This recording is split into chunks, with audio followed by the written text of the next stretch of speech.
This vulnerability assessment PowerPoint is about the scans that we did for the Linux server and Windows server of Jose's servers. My name is Jsaladin1, and this is for the class of System Security 2. We utilize the software Greenbone in order to perform these vulnerability scans. We were requested to do a filtered report which contained 5 results, 5 findings. Here you can see a screenshot of what the login looks like for Greenbone.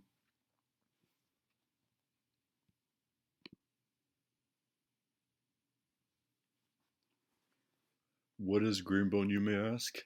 It is a web interface that a user controls, scans, and accesses vulnerability information with. It also offers complete server penetration testing for professionals as well. The cool thing also is that it is used in 135 countries and it is utilized to increase proactive security overall, which is the purpose of it. Its purpose is also basically to just perform scans for potential threats and provide brief descriptions, filtered reports, and brief remediation techniques on how to implement a solution to the vulnerability.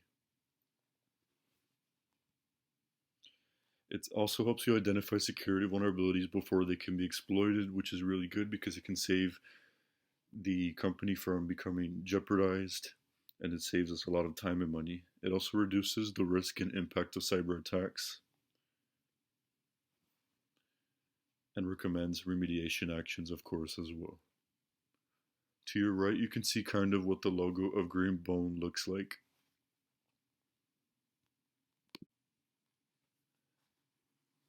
For this assignment, we were asked to do a filtered report. So basically the host 192.168.2.147 Linux and 192.168.2.148, which was for Windows, were scanned. In total, 3 medium and 1 low criticality have been found for the Linux server, which is normal, and then only 1 medium criticality was shown for the Windows server. 0 false positives were found for both hosts, and the results were filtered. As you can see to your right, that's a screenshot of the results that were given. So basically it's listing that you had 3 medium and 1 low for Linux, and then 1 medium for Windows. 0 false positives were found, and 0 logs were found.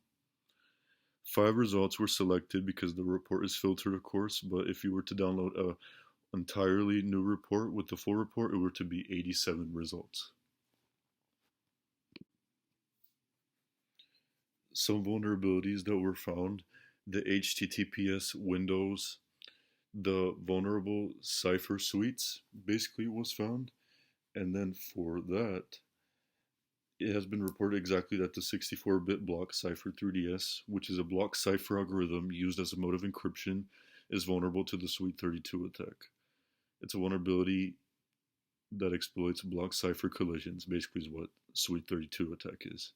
And this you can find in the Kuiperens article in the citation listed in the citations page. The reason 3DS is basically vulnerable is because it is a 64-bit block, and attackers can use ciphers that size to compromise HTTPS connections. So basically, the shorter the block size, the more vulnerable the cipher is to the Suite 32 attack. And this is considered medium criticality. For SMTP Linux, what was basically found is that the mail server answers to verify an EXPN requests, and weak cipher suites were also found. Remote users should never be allowed to use the verify an XPN request, basically just because it just gives too much information, and then it's susceptible to other attacks such as denial of service and so on. And these could provide the potential spammer initiatives to test out if the addresses in his list are valid, which is what verify does, and possibly get more addresses, which is what EXPN does. And this can be found in the Iverson's article from the citation page, of course. It is especially recommended that the EXPN command should always be set to off. So basically, this is no questions asked. These commands should rarely even be used. And then, of course, for the weak cipher suites, once again, this is crucial because it means that the encryption/decryption algorithm is using a key of insufficient length. And the bad part is that it makes the encryption scheme susceptible to be cracked by the hackers, which is not good. And this is considered to be all medium criticalities. For the SMTP Windows, no configuration was found, which is really bad, just because that can make the Windows server very weak. This is a high criticality in my opinion. And then also for the PostgreSQL Linux, for the weak cipher suites. So of course we're running into the same problem. Of course it's crucial just because the algorithm is using a key of insufficient length and can be cracked by hackers extremely easily. So this is not good, and this is considered a medium criticality.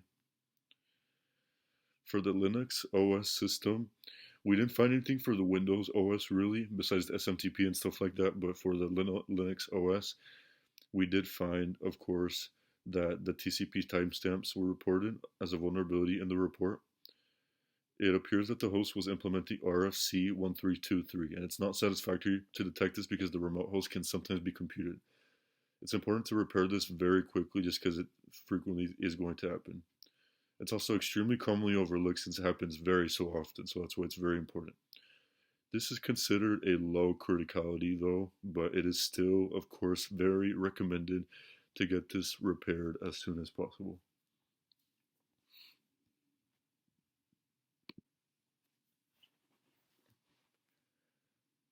There are many ways you can improve. To your right, you can kind of see what the cipher suites being enabled kind of looks like on a Windows server.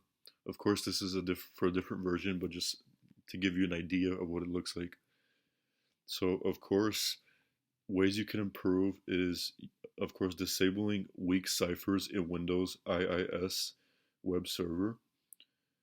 And then basically by doing this, you would basically just need to edit the registry corresponding to it. So you must type regedit in the run console, then locate the following security registry key, hkey underscore local underscore machine slash system slash current control set slash control slash security providers slash S channel. They go to the S channel slash cipher subkey, which is mainly responsible for controlling ciphers such as DES and RC4. And then finally, of course, edit the subkey S channel slash ciphers slash triple DES 168 and set the DWORD value data to 0 times 0. And then disabling the verify and EXPN on your mail server. Basically, this can easily be remediated just by utilizing postfix. You just have to run the following command, which is disable underscore verify command equals yes under the main.cf file. And then, of course, when you're creating larger key sizes and utilizing over 64-128 bits as key sizes, that's when it's much better. And then, of course, mitigation paired with this is also very important. You can change the key sizes basically by, well, when it's SMTP.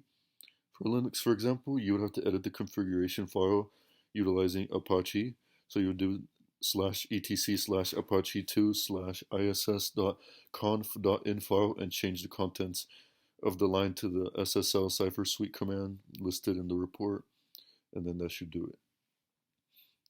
Of course, configuring the port 587 for SMTPS on Windows is very important.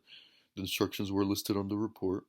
You basically have to install in the server manager the SMTP and then confirm all the features, then install, and then this can all be found in Marijan's article from the citation list. Then once that's installed, make sure that the properties under the SMTP virtual server from the drop-down menu are clicked on, and this can be opened by opening the IIS 6.0 manager, of course. Make sure to configure the relay and select the single computer option, then enter 127.0.0.1, and this will allow the localhost to basically just relay all emails through the SMTP server. Then configure security options by selecting delivery, then outbound security, and choose one of the 4 options. Of course, it's best to use TLS encryption if you have a valid SSL certificate, and last but not least, make sure you save all of your changes so you don't lose any of them. And then of course configuration of the database PostgreSQL file. This basically you would have to open the configuration file by running /var /lib/pg sql/data /postgresql.conf, and then of course the SSL command found in the report. And the configuration of the Apache file, of course, we already went over that. Deactivating the TCP timestamp response, very important. For this, you would have to set the value of net.ipv4.tcp underscore timestamps to 0, then of course run the system control command and so forth. And this aids in future attacks, basically. And it will predict the remote host uptime. And then of course avoiding the use of 1024-bit RSA authentication, also important.